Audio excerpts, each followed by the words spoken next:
आंखों देखा हुआ हर एक चीज सच नहीं होता है, कानों से सुना हुआ भी सच नहीं होता है। हर एक स्पर्श भी जो हमें मिली है वो भी सच नहीं हो सकती हैं। इनमें कोई गलतफहमियां हो सकती हैं, या फिर इन्हें समझने में, इन्हें जानने में, इन्हें पढ़ने में, इन्हें महसूस करने में हमसे कोई गलती हो सकती है। या फिर हो सकता है हम किसी के विरोध में कुछ धारणा को लिए हुए हैं और उसी धारणा से जब चलते हैं तो कुछ ऐसी घटना घट जाती हैं जो हमारी आंखों ने देखा है, कानों ने सुना है, और हो सकता है उसके संबंध कुछ हमारे देह पर स्पर्श भी हुआ हो, लेकिन हम इसे सच मान बैठते हैं। हमारी जो धारणा है उसी के साथ में इसे जोड़ते हुए हम उस व्यक्ति के विरोध में या फिर उन व्यक्तियों के विरोध में एक ऐसे निष्कर्ष पर पहुंचते हैं जो उन्हें हमारे सामने गलत ठहराती हैं।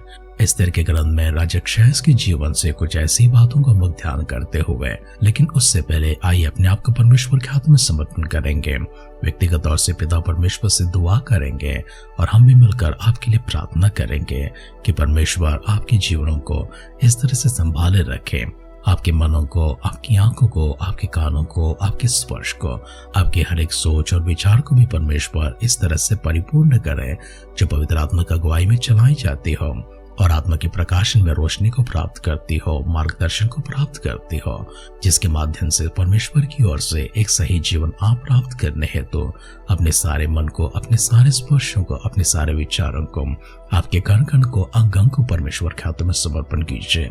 इस प्रकार से मिलकर परमेश्वर से प्रार्थना करते समय सिरों को झुकाएंगे, आंखों को बंद करेंगे, परमेश्वर की दिव्य अनुग्रह हम पर उतराकर हम नए बनाए जा सके। मिलकर दुआ करेंगे। धन्यवाद करते पिता परमेश्वर एक और बार इस सुंदर से समय के लिए। आभार के योग्य आप है, आराधना के योग्य आप ही हैं। हमारे जीवन में आपने जो कोई भी कार्यों को किया है उन सब के बदले में स्तुति करते हैं, प्रशंसा करते हैं, शुक्र भी करते हैं। इसी प्रकार से परमेश्वर और इससे भी बढ़कर बरकतें, आशीर्वाद हमारे जीवन में लाने के लिए आपसे नम्र गुजारिश करते हैं। हमारी कमी कटियों को आपने देखा है, आगे भी प्रभु जी आप ही की ओर से प्रभु यहोवा यीरे की तरह परमेश्वर प्रावधान हम तक पहुंचते हैं। शुक्र अदा करते हैं स्वर्गीय भंडारों को खोलकर प्रभु जी जो आपने हम सबों को आशीर्वाद देना आरंभ किया है। अब से लेकर पिता परमेश्वर हम जब तक इस संसार में हैं या फिर जब तक प्रभु यीशु मसीह बादलों के आगमन में नहीं आते हैं तब तक परमेश्वर हमारी आशीर्वाद इसी प्रकार से दुगनी करते जाए, चौगनी होती जाए, परमेश्वर अनगिनत होती जाए। ऐसे अद्भुत कार्य परमेश्वर आप करते हुए हम सबों को तंदुरुस्ती और सामर्थ देकर जीवन में आगे बढ़ा रहे, इसके लिए प्रभु फिर से एक बार आभार प्रकट करते हैं। वचनों के माध्यम से प्रभु जी हमसे बातें कीजिए, सारी महिमा, गौर, आदर, सम्मान आप प्राप्त कीजिए। हमारी सारी प्रार्थनाओं को पिता परमेश्वर आपने सुनकर हम सबों को देवोत्तरण के लिए धन्यवाद करते हुए हमारे उद्धारकर्ता हमारे प्रभु यीशु मसीह के नाम से इस प्रार्थना को मांगते हैं। सुन और कबूल कर पिता। आमेन, आमेन, आमेन।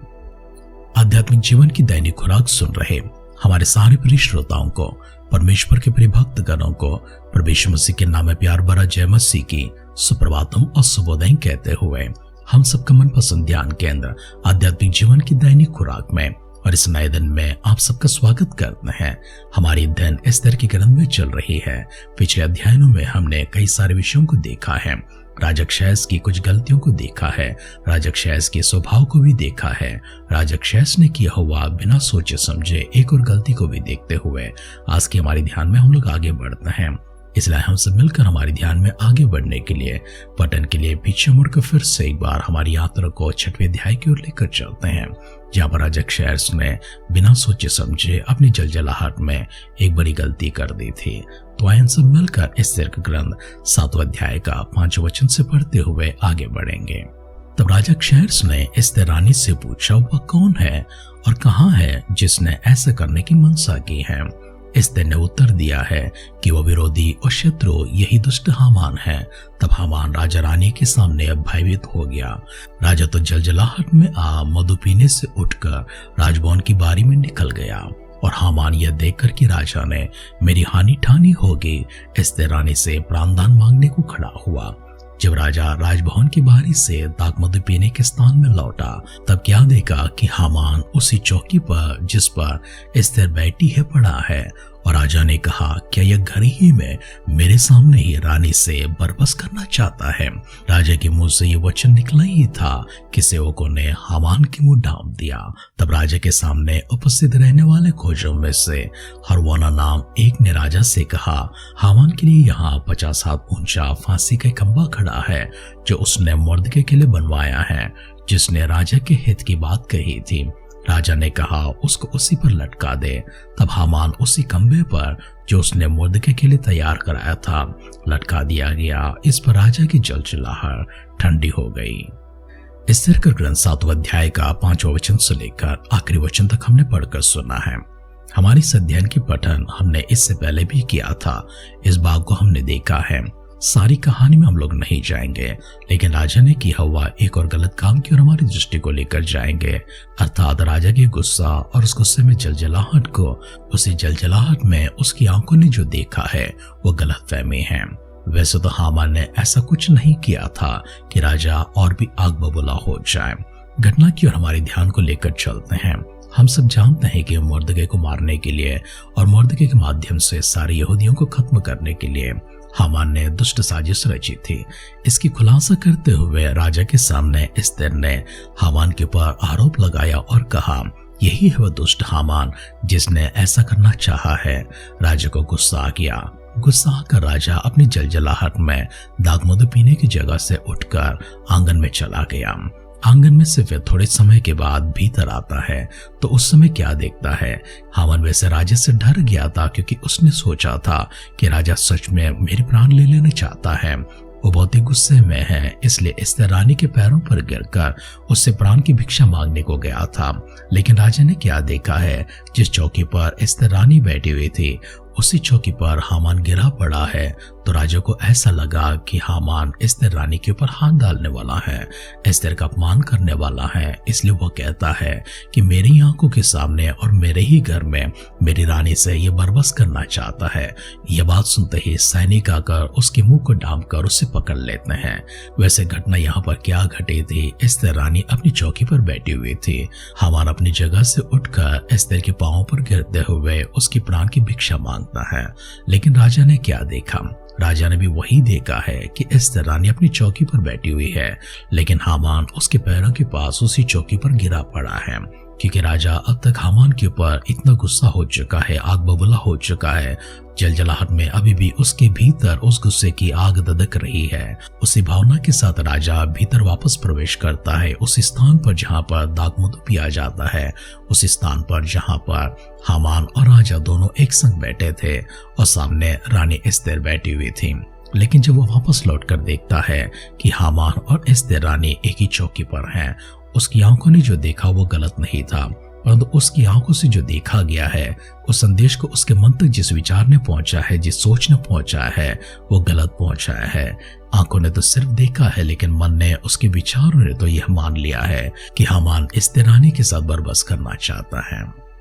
वचन सुन रहे प्रेक्षण, आरंभ के शब्दों में भूमिका में इस तरह से कहा गया था, हमारी आंखें जो कुछ भी देखती हैं सब सच नहीं हो सकते हैं। हमारे कान जो कुछ भी सुनते हैं वो भी सच नहीं हो सकते हैं। हमारी त्वचा से जो स्पर्श होती है, हमारे मन में जो विचार पैदा होते हैं, वे भी सच नहीं हो सकते हैं। उसमें आधी सच्चाई हो सकती है, आधी सच्चाई हमेशा खतरनाक होती है, घातक होती है, वो हिंसक होती है, वो नाशवान होती हैं।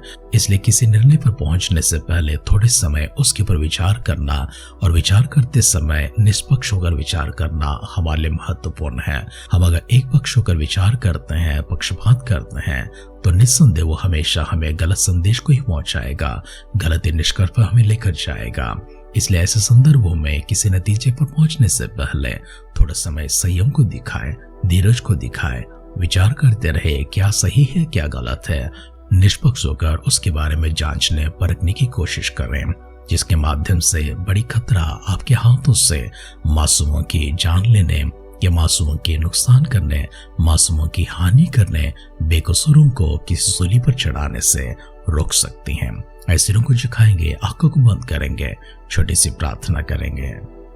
स्वर्गीय पिता परमेश्वर, हम फिर से एक बार आपको धन्यवाद करते हैं। हम आपकी स्तुति करते हैं, प्रशंसा करते हैं, महिमा गौरव आराधना के साथ प्रभु जी आपके दिव्य सानिध्य में आते हैं। सुंदर से समय के लिए, सौभाग्य के लिए प्रभु जी शुक्रिया अदा करते हैं। एक और पिता परमेश्वर हमारे सारे परिजनों को, आपके भक्तगणों को, व्यक्तिगत तौर से अपने जीवन को भी आप ही के हाथों में लेकर आते हैं। हम सबों को संभाले रखिए, इसी प्रकार से चलाते रहिए। बुद्धि, समझ और ज्ञान विवेक के साथ प्रभु जी हम सोलह चलाए जाने के लिए पवित्र आत्मा के अभिषेक और प्रभु जी वरदान हम पूर्ण लेने के लिए प्रार्थना करते हैं।